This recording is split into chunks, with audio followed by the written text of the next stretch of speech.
Hi hello friends, ಎಲ್ಲರಿಗೂ ನಮಸ್ಕಾರ. ಶ್ರೇಯಾ ಚಾನಲ್ಗೆ ಸ್ವಾಗತ. ಸ್ನೇಹಿತರೆ, ಇವತ್ತಿನ ಈ ವಿಡಿಯೋದಲ್ಲಿ ನಾವು ಶೇಂಗಾ ಉಂಡೆ ಹೇಗೆ ಮಾಡೋದು ಅಂತ ನೋಡ್ಕೊಂಬರೋಣ. ನಾನಿಲ್ಲಿ ಮೊದಲನೇದಾಗಿ 1 ಕಪ್ಪಷ್ಟು ಶೇಂಗಾವನ್ನು ಚೆನ್ನಾಗಿ ಹುರಿದು ಸಿಪ್ಪೆ ತೆಗೆದು ತೊಗೊಂಡು ಬಂದಿದ್ದೀನಿ. ನೋಡಿ, ನಾನಿಲ್ಲಿ 1 ಕಪ್ಪಷ್ಟು ಶೇಂಗಾಗೆ ಅರ್ಧ ಕಪ್ಪಷ್ಟು ನಾನು ಬೆಲ್ಲ ಬೆಳೆಸ್ತಾ ಇದ್ದೀನಿ. ನೀವು ಬೇಕಾದರೆ 3/4 ಕಪ್ಪಷ್ಟು ಸಹ ತೊಗೋಬೋದು.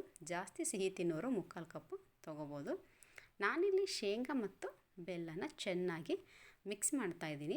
ಮಿಕ್ಸ್ ಮಾಡಿ ನಾನಿಲ್ಲಿ ಸ್ವಲ್ಪನೇ ಗ್ರೈಂಡರ್ಗೆ ಹಾಕ್ಕೊತಾ ಇದ್ದೀನಿ. ಗ್ರೈಂಡ್ ಮಾಡಬೇಕಾದ್ರೆ ನೀವು ಒಮ್ಮೆಲೆ 1ಕ್ಕೆ 2ಕ್ಕೆ ತಿರುಗಿಸಿ ನೀವು ಗ್ರೈಂಡ್ ಮಾಡೋ ಹಾಗಿಲ್ಲ. ಜಸ್ಟ್ ಆಫ್ ಆನ್ ಮಾಡಿದರೆ ಸಾಕು. ಇಲ್ಲಾಂದರೆ ಜಸ್ಟ್ 1ಕ್ಕೆ ತಿರುಗಿಸ್ಲಿಕ್ಕೆ ಜಸ್ಟ್ ಆಫ್ ಆನ್ ಅಷ್ಟೇ ಇರಬೇಕು. 1ಕ್ಕೆಲ್ಲ ತಿರುಗಿಸ್ಲಿಕ್ಕೆ ಹೋದರೆ ಫುಲ್ ಪೌಡ್ರ್ ಆಗೋಗುತ್ತೆ ಅದು. ಹಾಗಾಗಿ ನಮಗೆ ಈ ಉಂಡೆ ತರಿ ಇದ್ರೇ ಚೆನ್ನಾಗಿರುತ್ತೆ. ಹಾಗಾಗಿ ನಮಗೆ ಇಲ್ಲಿ ಜಸ್ಟ್ ಆಫ್ ಆನ್ ಗ್ರೈಂಡ್ ಅಷ್ಟೇ ಬೇಕಾಗಿರೋದು. ನೋಡಿ, ಇಷ್ಟು ಮಾಡಿ ನಾನು ಇದಕ್ಕೆ 2-3 ಸ್ಪೂನಷ್ಟು ನಾವಿಲ್ಲಿ ಇದಕ್ಕೆ ನೀರು ಹಾಕೋಣ. ಚೆನ್ನಾಗಿ 3 ಸ್ಪೂನ್ ನೀರು ಹಾಕಿ ನಾವಿದನ್ನು ಮುಚ್ಚಿಟ್ಬಿಡೋಣ. ಚೆನ್ನಾಗಿ ಕಲಸಿ 5-10 ನಿಮಿಷ ನಾವಿದನ್ನು ಕ್ಲೋಸ್ ಮಾಡಿಬಿಡೋಣ. ಕಲಸಿ ಮಿಕ್ಸ್ ಮಾಡಿಡೋಣ. ನಂತರ ನಾವಿಲ್ಲಿ 10 ನಿಮಿಷ ಆದಮೇಲೆ ನೋಡೋಣ.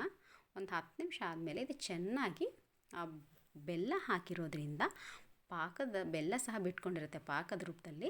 ನೀರು ಹಾಕಿರೋದಕ್ಕೆ ನೋಡಿ ಎಷ್ಟು ಚೆನ್ನಾಗಿ ಇದು ನೀರು ಎಳ್ಕೊಂಡು ಪಾಕ ಸಹ ಬಿಟ್ಟಿದೆ. ಚೆನ್ನಾಗಿ ಮೆತ್ತಗಾಗಿದೆ ಇದು. ನೋಡಿ, ಇವಾಗ ಚೆನ್ನಾಗಿ ಇನ್ನೂ ಒಂದು ಸಲ ನಾವು ಚೆನ್ನಾಗಿ ಈ ಥರ ಕಲಿಸ್ಕೊಂಡು ಇವಾಗ ಕೈಗೆ ಸ್ವಲ್ಪ ತುಪ್ಪನ ಹಾಕ್ಕೊಂಡು ಇವಾಗ ಉಂಡೆ ಕಟ್ಟೋಣ ಚಿಕ್ಕದಾಗಿ. ನೋಡಿ, ಚಿಕ್ಕದಾಗಿ ಈ ಥರ ತುಪ್ಪ ಕೈಗೆ ಸವರ್ಕೊಂಡು ನಾವಿಲ್ಲಿ ಚಿಕ್ಕದಾಗಿ ಉಂಡೆ ಕಟ್ಟೋಣ. ತುಂಬಾ ಚೆನ್ನಾಗಿರುತ್ತೆ. ನಾವು ಆಣದಲ್ಲಿ ಮಾಡೋ ಶೇಂಗಾ ಅದು ಸ್ವಲ್ಪ ಗಟ್ಟಿಯಾಗಿರುತ್ತೆ.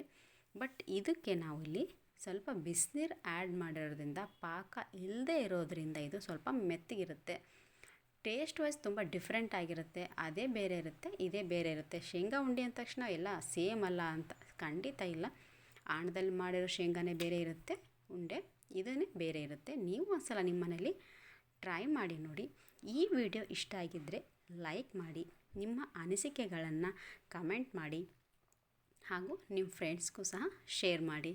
ನಮಸ್ಕಾರ. Thank you.